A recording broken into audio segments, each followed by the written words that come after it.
हिंगोली, परभणी, नांदेडमध्ये भूकंपाचे सौम्य धक्के जाणवलेले आहेत। सकाळी 8 वाजल्यापासून 45 मिनिटांनी भूकंपाचा सौम्य धक्का जाणवलाय। हिंगोली जिल्ह्यामध्ये 4.7 रिश्टर स्केलचा भूकंपाचा धक्का बसल्याची माहिती आहे। भूकंप मापन केंद्र नांदेड इथून ही माहिती प्राप्त झाली आहे। भूकंपाच्या सौम्य धक्क्यांमुळे हिंगोलीमध्ये काही घरांना तडे सुद्धा गेलेत आणि याच पार्श्वभूमीवर नागरिकांनी सतर्क राहावं, कोणत्याही प्रकारच्या अफवांवर विश्वास ठेवू नये असं आवाहनही प्रशासन करते। या संदर्भात आणखी जाणून घेणार आमचे प्रतिनिधी अक्षय मुंडे आपल्या सोबत आहेत। अक्षय, भूकंपासंदर्भातली ताजी माहिती, किती नुकसान झालेलं आहे आणि काय आवाहन केलं जात आहे? नक्कीच श्रद्धा, परभणी शहरामध्ये सकाळी 8:44 भूकंपाचे सौम्य धक्के जाणवले होते।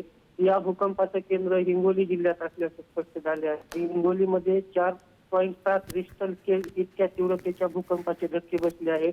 याचा फटका नांदेड जिल्ह्यात देखील झाला आहे। नांदेड जिल्ह्यात देखील भूकंपाचे धक्के जाणवलेले आहेत। हिंगोलीमध्ये काही घरांना तडा गेलेल्याचे चित्र आपल्याला पाहावयास मिळाले आहे।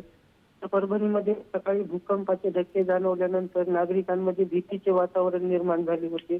भूकंपाचे धक्के जाणवल्यानंतर नागरिक घराबाहेर पडल्याचे चित्र होते। प्रशासनाकडून आवाहन करण्यात आले आहे की जर नागरिकांना भूकंपाचे धक्के जाणवले तर त्यांनी डोक्याचे संरक्षण करावे, भूकंप थांबल्यानंतर सुरक्षित मोकळ्या जागी जावे, गॅस वीज पुरवठा बंद करावा, अधिकृत सूचनाचे पालन करू नये, अनधिकृत सूचनाचे पालन करू नये, धावपळ करून बाहेर पडण्याचा प्रयत्न करू नये आणि लिफ्टचा वापर करू नये, अफवा पसरू नये किंवा अप्रतिम माहितीवर विश्वास ठेवू नये असे आवाहन प्रशासनाकडून करण्यात आलेले आहे। एकंदरीत पाहिलं तर या भूकंपाचे केंद्र हिंगोली असल्यामुळे परभणी, नांदेड, वाशिम या ठिकाणी देखील भूकंपाचे धक्के जाणवण्याची शक्यता वर्तवली जात आहे। श्रद्धा, अगदी, आणि त्याच पार्श्वभूमीवर योग्य ती खबरदारी घेतली जाते तसं आवाहन केलं जात आहे।